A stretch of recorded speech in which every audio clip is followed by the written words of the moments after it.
viewers, welcome to Viewpoint from Overseas. I'm your host فراز درویش.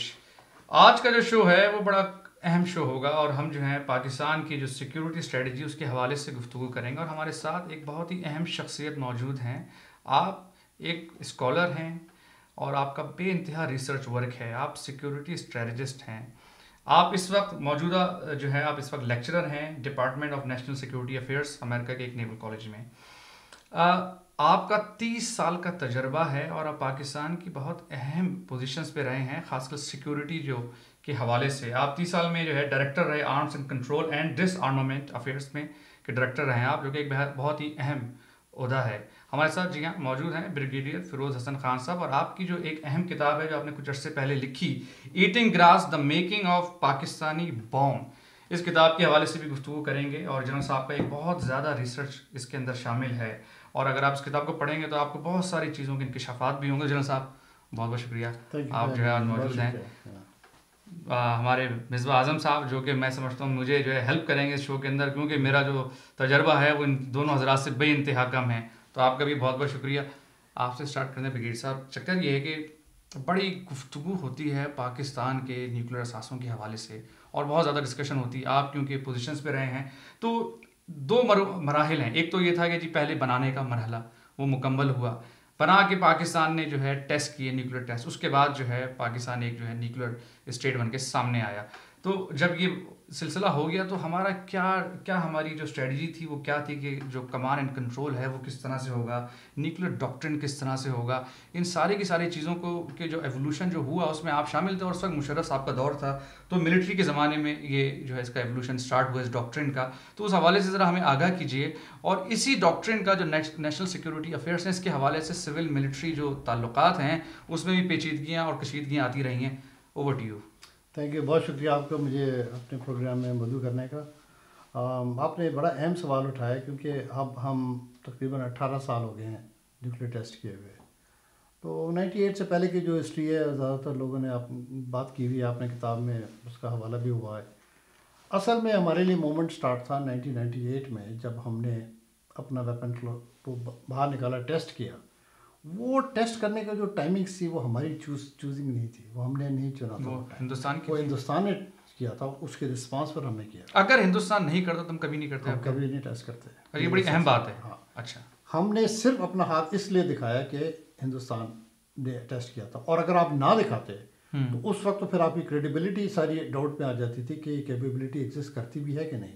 سب سے بڑی امپورٹنٹ چیز ہے کہ آپ کی کیپیبلٹی کو ڈیمونسٹریٹ ہونا اس وقت بڑا ضروری ہو گیا تھا, کیونکہ ادروائز آپ کی ڈیٹرنس جو تھی وہ کمزور ہو گئی تھی, بے انتہا. نہیں, وہ ختم ہو گئی تھی, زیرو ہو گئی. اگر آپ اس کو نہ کرتے تو وہ آپ کے لیے لازمی ہو گیا تھا. مگر آپ دیکھیں کہ وہ ٹائمنگ ایسے تھے کہ آپ نے کیونکہ اس کو اس وقت ان حالات میں پک اپ کیا تھا, وہ ان حالات میں وہ وقت ہوا جب آپ under tremendous amount of economic sanctions میں تھے. آپ کو یاد ہوگا پریسٹر امینڈمنٹ ہمارے اوپر تھا اس زمانے میں. اکنامک کنڈیشن پاکستان کی بڑی پور تھی اس زمانے میں. حالانکہ جو سول گورنمنٹ تھی اس وقت بڑی اسٹرانگ گورنمنٹ تھی, 2/3 میجورٹی تھی, لیکن سول ملٹری ریلیشن اس وقت بھی ٹینس چل رہا تھا. اگر آپ بیک ٹو 98 جائیں, میں وقت نہیں لوں گا, کو سب کو ہسٹری کا وہ پوائنٹ یاد ہوگا. اس ٹیسٹ میں آپ پریپیئر نہیں تھے to emerge as a de facto nuclear power. اب ٹیسٹ ہونے کے بعد سب سے پہلا کوشچن یہ تھا کہ ناؤ واٹ, اب آپ نے آگے کیا کرنا. یہ ایک اہم سوال ہے نا کہ ہو گیا ٹیسٹ جی, اب ہمیں اس کو کا کمانڈ اینڈ کنٹرول کس طرح ہوگا, ہمارا ڈاکٹرن کیا ہوگا. بڑی ضروری بات ہے کہ فرڈ اسٹرائک کے حوالے سے بڑی بات ہوئی, اس پہ بھی آپ ذرا کور کیجیے گا. وہ آتا ہوں اس کے اوپر نا. آپ دیکھیں 98 میں آپ جائیں تو اس حالات میں تو امیڈیٹلی آپ کے اسی سال میں آپ کو یاد ہوگا, کیونکہ سول ملٹری ریلیشن کے حوالے سے آپ نے بات کی ہے, تو سول ملٹری ریلیشن کا ایشو اسی سال کھڑا ہو گیا جبکہ پرائم منسٹر کو آرمی چیف بدلنا پڑا 1998. اور وہ کارگل کا بھی اس پہ امپیکٹ تھا. اب یہ کارگل ابھی نہیں ہوا تھا جی, یہ تو میں 98 کی بات کر رہا ہوں, اس کے بعد ہوا. تو یہ اس وقت ہی سمر آف 98 میں جب آپ نے ٹیسٹ کیا ہے تو ہم نے اس وقت ہی یہ سوچنا شروع کیا کہ مزید آگے پالیسی کہاں جائے گی. اس پہ کافی پالیسی ریویوز ہو رہے تھے, یونائٹڈ اسٹیٹس کا بڑا پریشر آیا ہوا تھا, ہم پر مزید سینکشنز لگ گئے تھے. تو اس پالیسی ایولیوشن میں دو چیزیں ایمرج کے سامنے آئیں کہ جی دنیا نے ہمیں ڈیمانڈ کیا انڈر انٹرنیشنل سینکشنز دیٹ آپ کی ڈاکٹرنل پوزیشن کیا ہوگی, اور دوسری یہ کہ آپ کے نیوکلیر مینجمنٹ کا سسٹم کیسے چلے گا. یہ وہ ایولیوشن پروسیس 1998 میں اس وقت چل رہا تھا. جب آپ کی یہ ڈیسائیڈ ہو رہا ہے کہ جی یہ نیشنل کمانڈ اتھارٹی کیسے بنے گی, کون سی ایسی آرگنائزیشن بنے گی جو کہ اس کو آگے لے کے چلے گی, کیونکہ ہمارے یہاں کوئی ایسا سسٹم تھا ہی نہیں ملک میں. اور آپ کو پتہ ہے کہ ہمیشہ سے ایک فرکشن سول ملٹری کی ہمیشہ سے رہی ہے کہ نیشنل سیکورٹی پالیسی ہمیشہ آپ کے ڈیفینس تنازع کا باعث ہے, جو کہ ابھی تک سالو نہیں ہوئی ہے.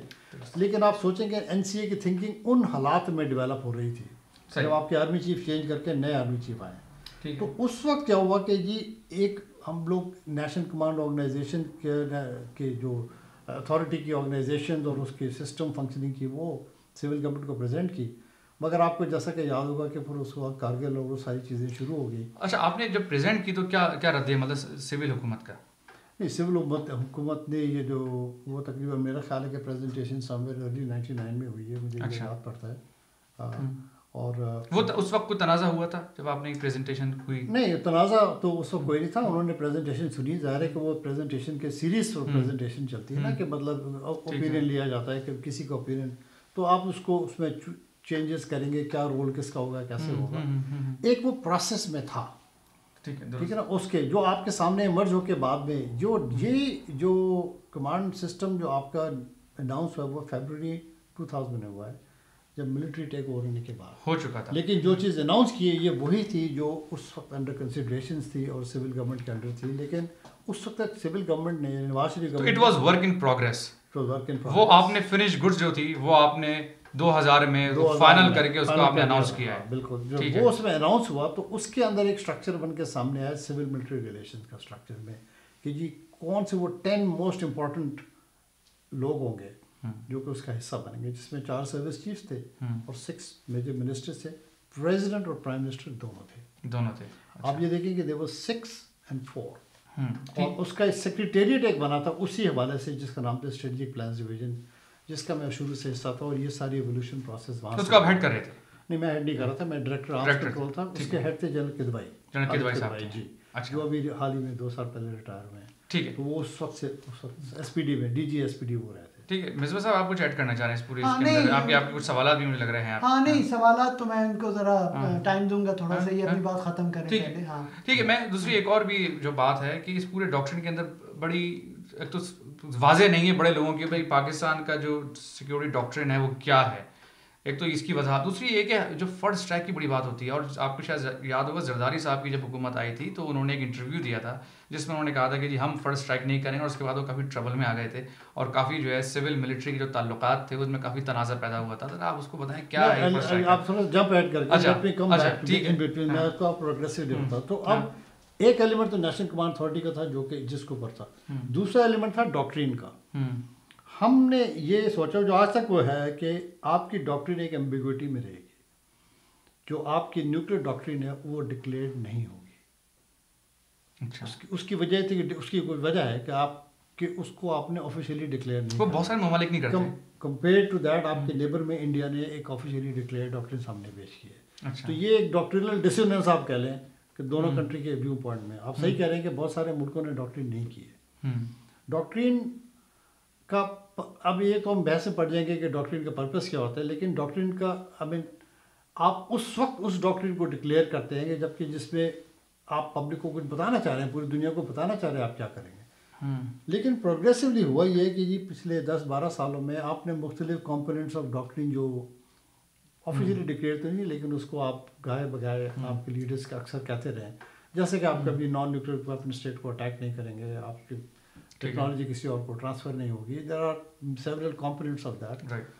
لیکن موسٹ امپورٹنٹ کمپوننٹ اس میں یہ تھا کہ جی یہ نیشنل سیکورٹی پالیسی میں اس کا رول کہاں پر فٹ ہوتا ہے اور کیسے فٹ ہوتا ہے. ٹھیک ہے, اس میں یہ کہ فرسٹ یوز سیکنڈ یوز کی بات جو آپ کر رہے ہیں وہ انڈیا نے یہ ڈکلیئر کیا کہ جی ہماری فرسٹ اسٹرائک ڈاکٹرین نہیں ہے, ہماری سیکنڈ اسٹرائک ڈاکٹرین ہے کہ یعنی کہ اگر ہم پر کوئی نیوکلیئر اٹیک ہوگا ابزارو کریں گے, اس کے رسپانس میں ہم ریٹیلیٹ کریں گے.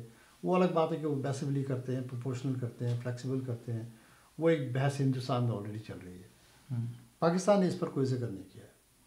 پاکستان کی پوزیشن یہ رہی ہے کہ جی ہمارا نیوکلیئر ویپنس کا پرپز ہے ٹو ڈیٹر ایگریشن, چاہے وہ کنوینشنل ہو چاہے وہ نیوکلیئر ہو.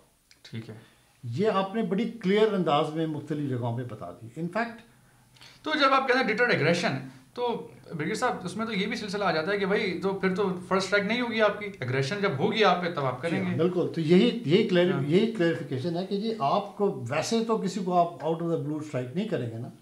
آپ کی پالیسی آف نیوکلیئر ویپنز آپ نے کیوں بنایا؟ دس از دا فنڈامنٹل کوشچن کہ why did you go nuclear? کیا آپ پریسٹیج کے لیے جا رہے تھے؟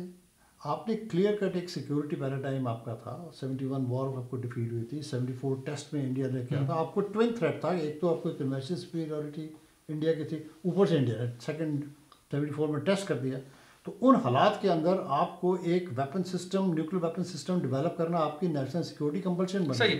لیکن اب یہ ڈاکٹرن لیکن اس سے ریلیٹڈ ہے نا وہ ساری بات سے.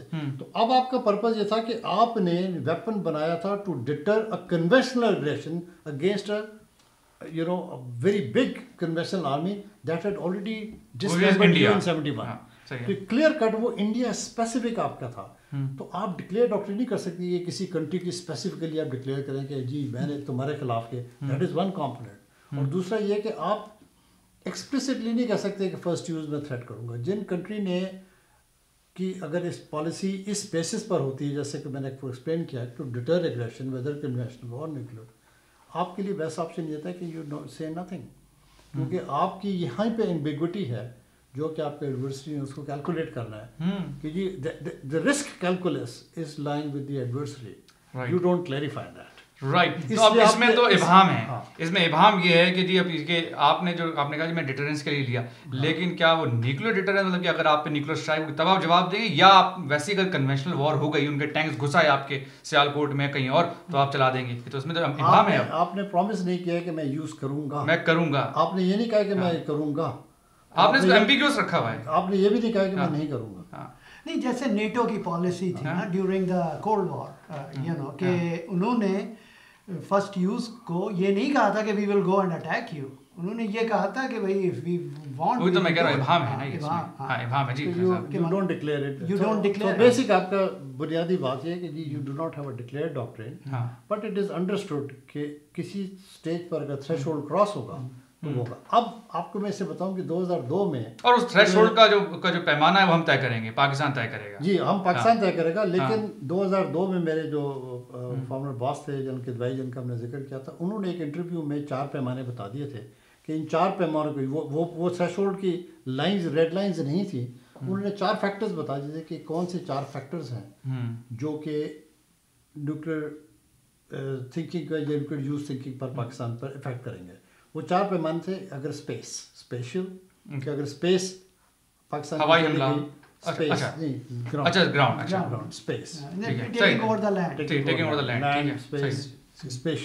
دوسرا تھا ڈسٹرکشن, کہ اگر ایک ڈسٹرکشن ایک حد تک ہو جاتی ہے air force, navy, ground forces کی, تو سیکنڈ چیز ڈسٹرکشن ہے. تیسری تھی اکنامک اسٹرینگولیشن, اس کا حوالہ تھا کہ نیول بلاکر ہو جائے جیسے کہ انہوں نے 71 میں کیا تھا, اس میں آپ کی سپلائز بند ہو جائیں. اکنامک اسٹرینگولیشن ہوا ہے کیونکہ آپ کی ساری لائف لائن آپ کا پورٹ بلاک کر دیا, میری ٹائم ہاں آپ کا پورٹ بلاک ہو گیا. ڈومیسٹک ڈسٹربنس جس کا حوالہ جیسے ایسٹ پاکستان میں کیا تھا. تو آپ جو کہیں ڈومیسٹک ڈسٹربنس, تو پھر تو اس میں تو آپ کہہ سکتے ہیں کہ یہ بلوچستان کا ایشو ہے ادھر. آپ مجھے مکمل کرنا تھا بات تھا بھائی, اف یو کیپ سیئنگ آپ مس کر جائیں گے. آپ کا سوال صحیح ہے کہ ان آئسولیشن ڈومیسٹک ڈسٹربنس کو نیوکلیئر یوز نہیں ہوگی, لیکن آپ کو دیکھا ہے کہ کس طریقے سے ڈومیسٹک ڈسٹربنس فومنٹ کی گئی تھی 71 میں, اس کے بعد سیل کیا تھا. It's combination of 2 things. تو یہ نہیں کہ اب انسرجنسی آپ کر رہے ہیں, اس کے خلاف تو نیوکلیئر ویپنس کا کوئی رول نہیں ہے نا, اور نہ ہی نیوکلیئر ویپن سب کنونشنل وار کو ڈیٹر کر سکتا ہے, کوئی نہیں کر پایا. یہ اب ایک ایسی, یہ اب میں گھنٹوں آپ کے ساتھ بحث کر سکتا ہوں, یہ تو ڈسکشن چل جائے گی. دراصل بات یہ کہ نیوکلیئر ویپنس کچھ حد تک کچھ چیز کو ڈیٹر کر سکتے ہیں. کنونشنل وار ڈیٹر کر سکتے ہیں, نیوکلیئر ایکسچینج ڈیٹر کر سکتے ہیں, پراکسی وار ڈیٹر نہیں کر سکتے. یہ پوری نیوکلیئر ایج کی ہسٹری ہے یہ. لیکن میرا تو اس میں یہ کہ ڈومیسٹک ڈسٹربنس آئسولیشن میں نہیں ہے, یہ چاروں فیکٹر کمبائنڈ ہوتے ہیں, one of the 2 mixed combined with the other. اچھا, تو یہ 4 چیزیں جو انہوں نے ڈکلیئر کی تھی ایک انٹرویو میں 2002 میں, اور اس وقت کی تھی جب انڈین آرمی پاکستان کے border per 10 main stand of کے درمیان تھی. یہ فیبروری 2002 کی بات ہے. تو کچھ حد تک ہم نے ایمبیگوٹی کو تھوڑا سا انویل اس وقت کیا تھا, جو آج سے تقریباً اب 14 سال پرانی بات ہو گئی ہے, لیکن یہ کہ آپ کی پوزیشن آفیشلی ایمبیگوس رہی ہے. اچھا, اب اس پر انالیسز ہو سکتے ہیں, اس کے اوپر ڈبیٹس ہو سکتی ہیں, آفیشلس کی اسٹیٹمنٹس ہوئی ہوئی ہیں, اسپیچز ہوئی ہوئی ہیں, آپ اس سے اخذ کر سکتے ہیں کہ پاکستان کی ڈاکٹرین کیا ہے, لیکن پاکستان کی ڈکلیئر ڈاکٹرین نہیں ہے. ہمارا ایمفیسس ہمیشہ رہا ہے کہ یہ ہم کمانڈ اینڈ کنٹرول کو سسٹم کو آپ ایکسپلین کریں اور اس بیسس پر آپ کی این سی اے اتھارٹی بن کر آئی سامنے. ٹھیک ہے. وہ این سی اے اتھارٹی کیونکہ وہ ملٹری رجیم کے دوران آئی تھی 99 سے لے کے 2008 تک, جو این سی اے اور اسٹریٹجک پلانس کے پرویز مشرف صاحب کی حکومت تھی, اس میں یہ کہ جو ہیڈ آف دا ہے president, he is also the army chief. مگر جب 2008 ختم ہو گیا تو اب پریزیڈنٹ اور آرمی چیف دو ڈفرینٹ اینٹیٹی ہو گئے. آپ کی آرگنائزیشن کا صحیح تو ٹائم وہ اسٹارٹ ہوا تھا نا, رائٹ, کہ ریئل جو ڈیموکریسی آ گئی. جی, آپ کا آرمی چیف اور صدر الگ ہیں. ہاں دیکھیں نا, اب آپ کی جو آرگنائزیشن کی جو ریئل ویلیو تھی وہ 2008 میں آئی ہے نا, جب آپ کا سویلین پریزیڈنٹ آیا اور آپ کی وہ سپریٹ آف سول ہو گیا. جب آپ کا پریزیڈنٹ ہو وہ ایک ہیڈ تن رہا, پھر تو پتا تھا کہ ویئر دا ڈیسیجن رائٹ, تو اٹ واز کلیئر. تو وہ پورا سسٹم جو تھا وہ اس بیسس پہ رن ہوا تھا. مگر اب پچھلے 8 سال سے آپ کا جو سسٹم چلا ہے وہ سسٹم چلا ہے ہاف سول اور military combination. That is the working of the national command authority. جتنے ڈیسیجن 2008 سے آنورڈ سے ہوئے ہیں. اچھا, ایک اور چیز اس میں ہوئی ہے کہ آپ کا ایک آرڈیننس تھا جو کہ 2007 میں پاس ہوا تھا, جو جس کو کہتے تھے نیشنل کمانڈ اتھارٹی آرڈیننس. یہ ڈیورنگ دی اس زمانے میں ہوا تھا جب یہ ایمرجنسی تھی. تو ایمرجنسی ڈکلیئر کی تھی جب افتخار چودھری صاحب کا پورا کیس چل رہا تھا, اس کی بات کر رہے ہیں آپ؟ جو ایمرجنسی پیریڈ جو تھا نا, بالکل نومبر دسمبر میں, 2007 کی بات ہو رہی ہے. اس میں بہت سارے آرڈیننس تھے. وہ بہت سارے آرڈیننس جو اس وقت نکلے تھے, جتنے بھی آرڈیننس اس پیریڈ کے تھے, وہ انڈیمنیفائی ہو کر 18th امینڈمنٹ میں آ گئے تھے. اگر آپ کو اس کے اندر آپ کا نیشنل کمانڈ اتھارٹی کی جو آرڈیننس تھا وہ آ گیا تھا. بہت سارے امینڈمنٹس جو تھے, آرڈیننس جو تھے, وہ بعد میں ایکسیپٹ نہیں کیے تھے جو مشرف ٹائم پہ تھے زرداری گورنمنٹ, لیکن یہ آرڈیننس جو تھا یہ 18th امینڈمنٹ کا حصہ بن گیا تھا, جو کہ 2010 میں ہوا تھا. تو اس طرح سے یہ جو این سی آپ کا سسٹم ہے, یہ اس کو ایک ڈیجورے اسٹیٹس حاصل ہو گیا تھا 2010 آنورڈ سے. ٹھیک ہے. مگر آپ یہ دیکھیں کہ 2008 سے 2010 تک ایک انٹرسٹنگ فینامنا یہ ہوا کہ جب آپ نے سول گورنمنٹ ہینڈ اوور ہوا تو سول گورنمنٹ کا جو ڈی فیکٹو ہیڈ تھا وہ تھا پریزیڈنٹ آف پاکستان آصف علی زرداری اور پرائم منسٹر. جبکہ آپ کا سسٹم ڈیوالو ہو کے پارلیمنٹری سسٹم میں جا رہا ہے, جس پہ prime minister is the key person and president is suppose to be تو اب آپ کی یہ 5 سال جو گزرے ہیں, اس میں یہ ڈائکوٹمی یہ رہی کہ جو ڈی فیکٹو پریزیڈنٹ تھا, جو ڈی فیکٹو پاور جس کے پاس تھی وہ پریزیڈنٹ تھا, لیکن اس کے پاس لیجسلیٹو ڈیجور پاور وہ نہیں تھی, وہ پرائم منسٹر کے پاس, وہ آگے وزیر اعظم کے پاس, چیف ایگزیکٹو بن کے آپ کا وزیر اعظم, لیکن پاور از لائنگ دیئر. اور پھر ایک آپ کو یاد ہو کہ ایک اسٹیج یہ آئی کہ جی جب یہ سسٹم شروع ہوا ڈیولیوشن کا, تو اس ڈیولیوشن سسٹم میں پریزیڈنٹ صاحب نے اپنے آپ کو ہٹا لیا اور کہا کہ جی میں تو این سی اے کا ممبر نہیں ہوں, اور in other word one civilian oversight آپ کی اور کم ہو گئی. تو ایک وہ اسٹیج آئی اس کے بعد جب کہ prime minister became the de facto head of the national command authority both for development as well as employment. Employment تو وار ٹائم کی ہوتی ہے نا, لیکن پیس ٹائم میں تو پالیسی اور ڈیولپمنٹ جو بجٹس اور ان چیزوں کی اپروول دینی تھی کہ کس ڈائریکشن میں پروگرام کی اوور سائٹ ہونی ہے یا کس ڈائریکشن میں پروگرام جانا ہے. تو یہ وہ سسٹم تھا. اور اسٹریٹجک پلانس ڈویژن یہ واحد آرگنائزیشن ہے پاکستان کی کسی بھی سیکورٹی آرگنائزیشن میں جس میں ایک رننگ 24/7 سیکریٹریٹ ہے, جو باقاعدہ constantly doctrine, operations, command and control, safety security, nuclear energy, یہ تمام چیزوں پر کام ہو رہا ہوتا ہے چیئر ہیڈ کوارٹر میں.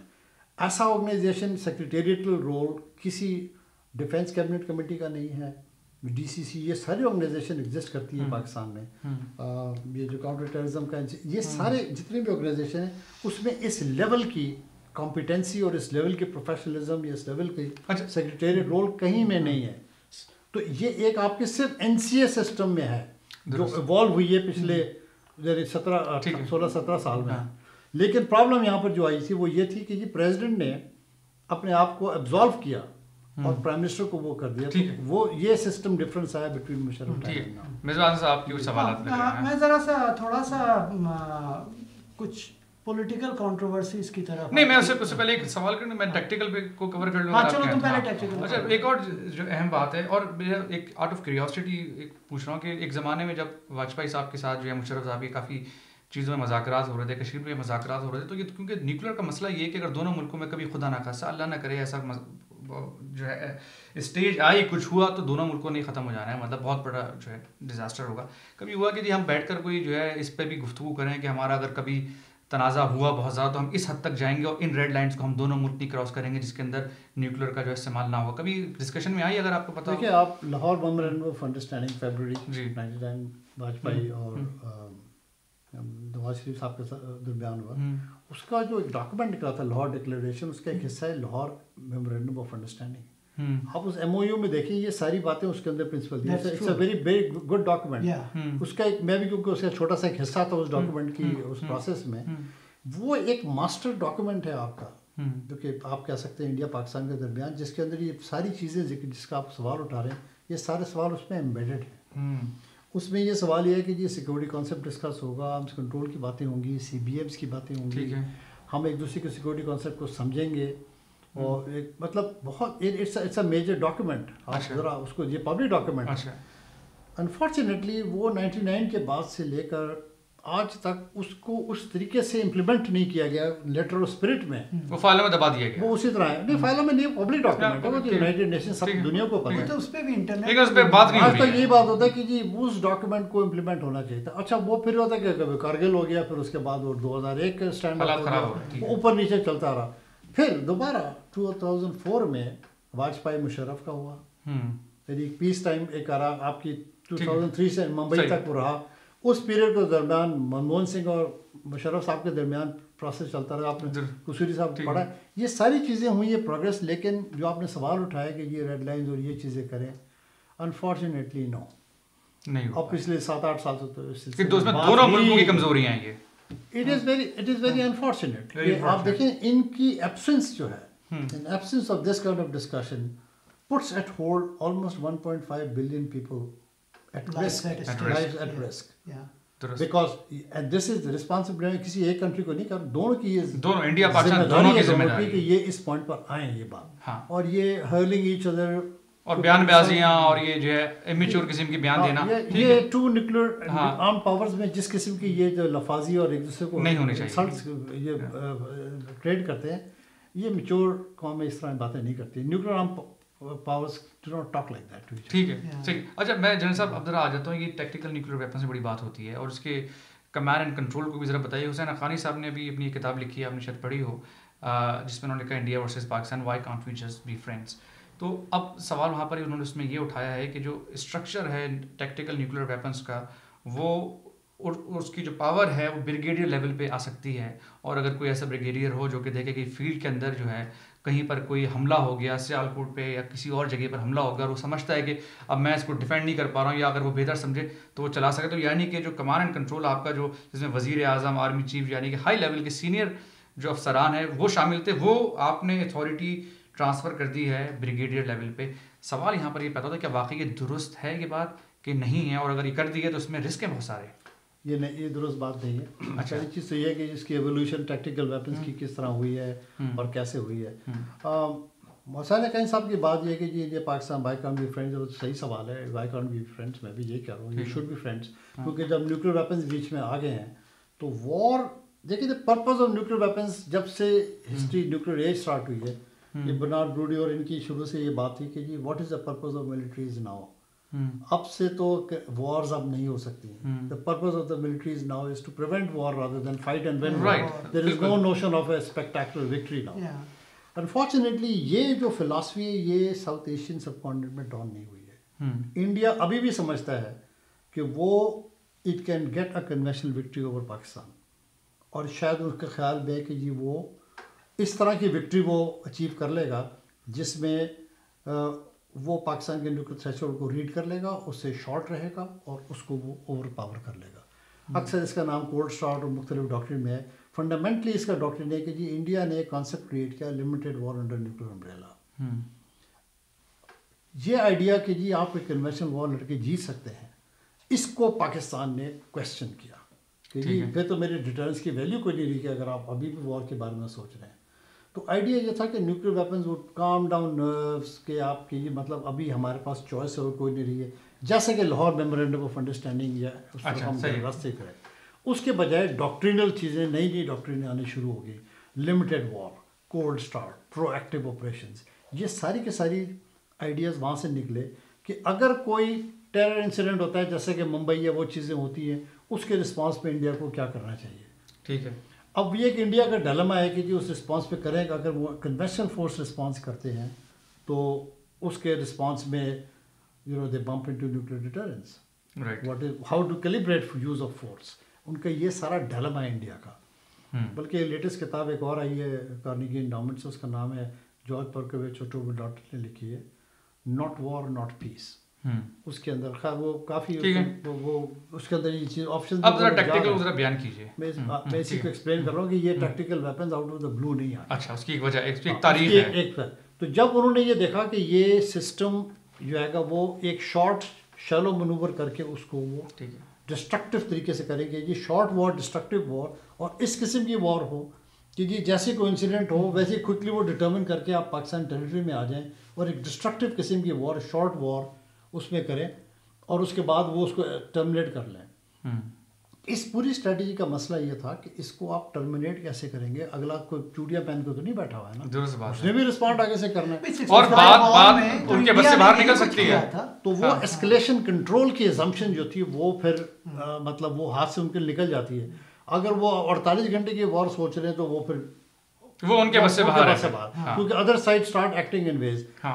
تو بیسیکلی ہوتا یہ ہے کہ جی وہ جو شارٹ لیول کانسیپٹ ہے کہ جی لمیٹڈ وار وہ لمیٹڈ نہیں رہتی. انڈیا سے limited war becomes Pakistan total war. Think about this is what the whole dilemma is. ٹھیک ہے. اور اتنی شارٹ نوٹس پہ وہ کر رہے ہیں کہ جس میں پولیٹیکل لیڈرشپ ان کی ری تھنک نہیں کر پائے اور ان کی جو انٹرنیشنل انٹروینشن ہے یا انٹرنیشنل ڈپلومیسی وہ بھی نہ ہو پائے. تو جب وہ اس قسم کی چیزیں سوچ رہے ہیں تو اس بیسس کے اوپر انہوں نے یہ کہا کہ اس کا جواب یہ ہے کہ ہم ایک short range tactical nuclear weapons introduce کرتے ہیں. اب جو پاکستان کی تھنکنگ ہے وہ بڑی لینئر تھنکنگ تھی کہ یہ ٹیکٹیکل لیول پہ آپ بیٹل فیلڈ میں ڈال دیں گے اس کو, آپ for the purpose of tactical weapons آپ چھوڑ دیں کیونکہ اس کو وہ بھی کنٹروورسی میں ہمارے یہاں آ جاتا ہے. آپ کہیں بیٹل فیلڈ نیوکلیئر ویپنس کی جی وہ ویپن کی رینج اتنی ہے کہ وہ بیٹل فیلڈ میں اس کو ڈپلائمنٹ ہوگی. اس کے بعد اسٹریٹجک آپریشنز ہے, ایک اسٹریٹجک ڈیٹررنس ہے ادر آرسنلس کی اور دوسری بیٹل فیلڈ ویپن سے. اس حوالے سے یہ بات آئی تھی. لیکن پاکستان گورنمنٹ نے ہمیشہ یہ بات اناؤنس کی ہے ابھی تک کہ جی یہ سینٹرلائز کنٹرول رہے گا ہر حالت میں. ٹھیک ہے. ابھی تک تو یہ ویپن سسٹم ابھی ڈیولپمنٹ سٹیج پہ ہے, اگر چلے یونٹس میں چلا بھی ہے انفارمیشن تو ہے نہیں, لیکن یہ پیس ٹائم سٹوریج میں ہے, یہ کبھی بیٹل فیلڈ میں ابھی آیا نہیں ہے. اچھا. تو یہ کہنا کہ یہ بریگیڈیئر کے یا کرنل کے حوالے ہو گیا ہے تو یہ تو قیاس آرائی والی بات ہے, یہ درست نہیں ہے. یہ ایک تاثر دیا جا رہا تھا ہندوستان میں, وہ ایسا نہیں ہندوستان میں, لیکن اب وہ ایک لاجیکل اگر آپ اس سے بات کرتے ہیں کہ اگر وہ نکلا تو ایونچولی تو کسی کرنل بریگیڈیئر کے پاس ہی آئے گا نا. ظاہر کے مطلب ایگزیکیوٹ تو اسی نے کرنا ہے. کل کو آپ کہیں گے کہ سپاہی کا آپ نے رائفل کیوں پہ ایگزیکیوٹ تو وہیں پہ ہونا ہے نا. ٹھیک ہے. تو جب وہ اس کے پاس آئے گا تو اس کا ایک سسٹم آف ڈیولوشن ہے سینٹرلائز کنٹرول کا, کس وقت کس سٹیج پر کیسے ٹرانسمٹ ہوگا, کیوں ہوگا. پاکستان اس چیز کو ایمبیگوس رکھنا چاہتا ہے. اچھا, پرپزلی ہے نہیں, وہ آپ بتا بھی نہیں سکتے, یہ آپریشنل سیکریسی کے لیول میں آتا ہے نا کہ آپ کس حد تک ٹرانسپیرنٹ کر سکتے ہیں نا کہ وہ ایولیوشن یا وہ کیسے ہوگا, کس سٹیج پر پری ڈیلیگیٹ ہوگا, کیسے فائر ہوگا. میرے رائے میں یہ چیز اس کی کلیئرٹی یا پیس ٹائم میں ایسے دینا ان حالات میں جو جس طرح جتنا ڈائنامک حالات ہیں انڈین پاکستان کے, اس کے اندر آپ اس کو پبلکلی ڈکلیئر نہیں کر سکتے. تو یہ آپ کہہ دینا کہ یہ بریگیڈیئر کا مرضی آئے گی یا کرنل کی مرضی آئے گی وہ اٹھا کے مار دے گا فائر, یہ صرف قیاس آ رہی ہے, غلط تاثر ہے, قیاس آ رہی ہے. ایک سسٹم ہوگا. البتہ یہ بات ضرور ہے کہ اگر بیٹل فیلڈ سٹارٹ ہوگی, بیٹل ڈائنامکس کے بیچ میں اگر آپ یہ ویپن سسٹم ڈال دیتے ہیں تو ظاہر ہے کہ پھر اس کے اندر تو فاگ آف وار کے اندر تو پھر کچھ بھی ہونے کو ہو. اور وہ تو جب کنونشنل وار کی سٹیٹ ہوگی جب یہ چیزیں it will in the midst of conventional war, exactly اس کے بیچ پہ اگر آپ ڈالتے ہیں تو اس کی بڑی امپلیکیشنز ہیں. ٹھیک ہے. تو ظاہر ہے کہ ٹیکٹیکل ویپنس کی کوئی نئی بار یہ شارٹ رینج ویپن انوینٹ نہیں ہوئے, یہ نیٹو ویسٹرن کنٹریز میں بھی انوینٹ ہوئے ہیں, مگر یہ کہ اس کے شارٹ رینج کی وجہ سے اس کے پروز بھی ہیں اور کونز بھی ہیں. تو جس کے ڈپلائمنٹ اور امپلائمنٹ کافی چیلنجز ہیں جو کہ کولڈ وار میں بھی تھے اور آپ کو بھی ہوں گے آئندہ آگے جا کے. تو آنسر اس کا بیسٹ یہ ہے کہ یار نہ کریں آپ وار تو نہ ویپن. پیس ہونا چاہیے, امن و امان ہونا چاہیے, اپنے مسئلے آپ ٹیبل پہ بیٹھ کے ڈپلومیٹکلی جو ہیں سیاسی طور پہ حل کریں. مصباح اعظم صاحب میں بالکل کلوزر کی طرف جا رہا ہوں. ہاں نہیں لیکن I would like to ask some, ابھی آپ نے ذکر کیا واجپئی نواز شریف کا جو ایک میمورینڈم آف انڈرسٹینڈنگ سائن ہوا تھا, اسی سے ریلیٹڈ سوال ہے لٹل بٹ جو پالیٹکس آف کشمیر زیادہ تر ہے اور we want to take advantage to ask to get your thoughts on that کہ ایک کانسیپٹ ہے, ایک تھیوری ہے کہ جب واجپئی اور نواز شریف کا ٹاکس ہوئی ہیں اس کے بعد مشرف صاحب نے کارگل میں آ کر اس کو ڈیمیج کر دیا اور ساری کی ساری چیزیں پیچھے چلی گئیں. لیٹر آن مشرف اور واجپئی صاحب اور منموہن سنگھ صاحب نے اسی چیز کو اٹھایا اور اسی سائڈ کے اوپر چلے کہ جہاں کے اوپر کشمیر کا ایک سولوشن آنے لگا. لائرز موومنٹ شروع ہو گئی جس میں مشرف صاحب کمزور ہوئے اور وہ ہٹ گئے. اب آپ یہ بتائیے کہ یہ جو کشمیر کی جو ایک ہمارے جو انڈین دوست ہیں وہ یہ کہتے ہیں کہ کشمیر جو ہے جو ملٹری ہے پاکستان کی وہ تو اسے ریزالو کرنا ہی نہیں چاہتی. وہ تو بس چاہتی ہے کہ جب بھی کچھ چیزیں قریب جائیں وہ فوراً ٹوٹ پھوٹ ہو جائے. ایک تاثر ہے. آپ بینگ اتنے سال 32 سال ماشاء اللہ ملٹری میں رہے اور اتنے ہائی پوزیشنز پر آپ نے نیوکلیئر پروگرام میں اور ان میں رہے, تو آپ ذرا یہ ہم لوگ کو ذرا سمجھانے کی کوشش کیجیے یہ کیا یہ جب سے تھیوری صحیح ہے اور اگر صحیح ہے تو اس سے سدباب کیسے ہو سکتا ہے. دیکھیں یہ آئی وش اس کا اتنا میں آسان سے جواب آپ کو there is not a simple answer to this question. پہلی چیز تو یہ کہ یہ تھیوری ہے کہ ملٹری اس بیسس کے اوپر کشمیر ریزولوشن نہیں کر پا رہا کیونکہ ان کا اپنا انٹرسٹ ہے. یہ عام طور پہ انڈین تھیوری انہوں نے یہ دیا ہے کہ یہ اگر کشمیر پرابلم سالو ہو گیا تو پھر ملٹری کا جو پاورفل رول ہے اسٹیٹ پالیٹی وہ ختم ہو جائے گا. یہ دس از اے ویری بلینڈ آرگیومنٹ. بات دراصل یہ نہیں ہے, بات یہ کہ کشمیر ایک انریزالو پرابلم رہا ہے اور ملٹری ہی نہیں پوسٹ نیوکلیئر ٹیسٹ انوائرمنٹ نے بڑی کوشش کی کہ یہ ریزالو ہو جائے. اتنا کلوز خورشید رضا قصیری صاحب کی کتاب میں دیکھیں کیا کہہ رہے ہیں. وہ ملٹری رجیم تھی نا 2007-8 تک, وہی تو ریزالو کر رہی تھی. تو ہاؤ کین یو ایکسپلین کہ یہ کتنا کلوز آ گئے تھے. اسی کا کوشچن اسی کے اوپر یہ کہا جاتا ہے کہ جب وہ اتنے کلوز آ گئے تو لائرز موومنٹ کو لانچ کروا کر اس کو کس نے کروایا؟ آپ کہہ رہے ہیں ملٹری نہیں اپنے چیف کے خلاف, اپنے چیف کے خلاف لائرز موومنٹ کو ٹریگر کی. یہ کہہ رہے ہیں اور یہ ہوا ہے. ایوب خان کو تو ایوب خان کو یحییٰ خان نے ہٹایا ہے. مطلب اس میں کوئی حیرت کی بات نہیں. آپ تو یہ بہت ڈیپ کنسپریسی تھیوریز میں بات جاری ہے. میں اس کو آئی ول ناٹ کامنٹ آن دس. ایسی بات نہیں ہٹایا. لوئر موومنٹ کا ہونا اور کشمیر منموہن سنگھ مشرف کا اپروچ میں ہونا وہ نہیں ہوا, ایک کاؤنٹر فیکچوئل بات ہے. اصل میں بات یہ کہ ایک سائڈ کی بات صرف نہیں ہے, یہ انڈیا میں بھی اس کے اوپر کنسنسس نہیں ہوا تھا جس چیز کی باتیں ہو رہی تھیں. اچھا تو یہ کہ منموہن سنگھ نے پاکستان آنا تھا اس چیز کو ڈیل کو کٹ کرنے کے, وہ نہیں ہوا تھا. لوئر موومنٹ کوئنسیڈنٹل ہے کہ اس ٹائم کے ساتھ کوئنسائڈ ہوگی 2007 میں, تو وہ بات ڈفرینٹ ہے. مگر میں جو بیسک سوال یہ تھا کہ یہ کہنا غلط ہے کہ یہ military is not behind that. General Ashfaq Kayani نے بھی ذکر کیا تھا کہ سیاچن کو سیٹل کر لیں, انڈین سائڈ سے اسٹارٹ ہوا تھا. اسی طریقے سے کشمیر پرابلم بھی انڈین سائڈ کا. آپ لوگ یہ بھول جاتے ہیں کہ انڈیا میں بھی بڑے اسٹرانگ لابیز ہیں جو اس کو ریزالو نہیں ہونے دیتے. اتنا آسان نہیں ہے کہ یہ کہہ دینا. اور ایک سائڈ پہ ون سائڈڈ بلیم یہ لگ جاتا ہے. ملٹری کا پوزیشن ہمیشہ سے جو یہ ہمیشہ ضرور رہی ہے کہ آپ یہ جو ایشوز ہیں یہ نیگوشیٹڈ سیٹلمنٹ اس کی ہوگی. You have to sit down and do a negotiated settlement. یہ ایسے نہیں ہو کہ آپ بس میں بیٹھ کر آ گئے, جہاز میں بیٹھ کر آ گئے, ایک دم سالگرہ کا کیک کاٹ رہے ہیں اور دھماکہ کر دیا اور ساتھ یہ ریزالو ہو جائے گا. یہ ایشو نہیں ہو سکتے. آپ کو انسٹیٹیوشنلی پورے ان چیزوں کو لے کے چلنا پڑے گا. آئی ڈونٹ تھنک سو کہ اگر آپ کی اسٹرانگ لیڈرشپ ہو, سول ملٹری ریلیشن شپ میں ہارمنی ہو, آپ بڑی آسانی سے سولوشن پہ پہنچ سکتے ہیں. ٹھیک ہے, بس میں یہ چاہوں گا کہ بریگیڈیئر صاحب ذرا سا بتائیں جو کہ ہم لوگ شو سے پہلے بات کر رہے تھے کہ یہاں پر انہوں نے ایک پروگرام آپ رن کرتے ہیں, جہاں پہ وار گیمنگ کرتے ہیں, ذرا سا اس کے بارے میں آپ اگر 1 منٹ میں اگر نہیں, وہ جو باتیں میں نے آپ سے بتائی ہیں وہ انہی بیسس پہ ہے کہ یہ سیمولیشن گیمز ہم لوگ کراتے ہیں, سیمینارز کرا رہے ہیں, ورک شاپ کراتے ہیں. ایک سورس تو نہیں ہوتا نا ان چیزوں کو سمجھنے کا. So I been presiding over Indian Pakistani retired people track twos کے اوپر, ٹریک ٹولز جس کو کہتے ہیں, اس پر مختلف طریقے سے سینیریو بلڈنگ, آنسرز ان کو ڈھونڈنا.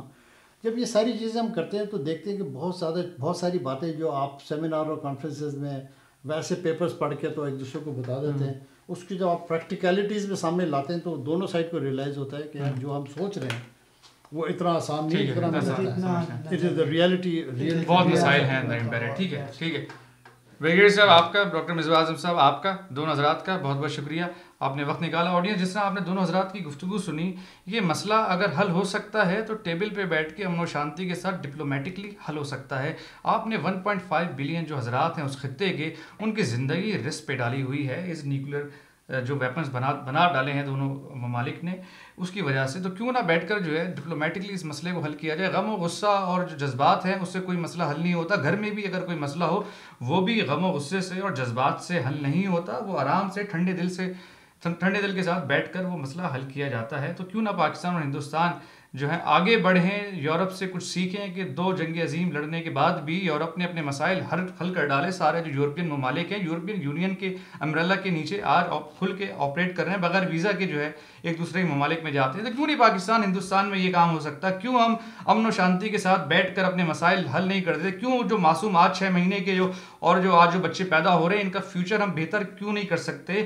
کیوں ہم ان کی جو زندگی ہے اس کو مسئلے میں ڈال رہے ہیں اپنی غم, اپنے غصے اور اپنے جذبات کی خاطر؟ جیسا کہ ہم ہمیشہ گفتگو کرتے ہیں کہ اس خطے کے اندر امن ہو اور شانتی ہو. اس کے ساتھ ہی فراز درویش کو اجازت دیجیے. خدا حافظ.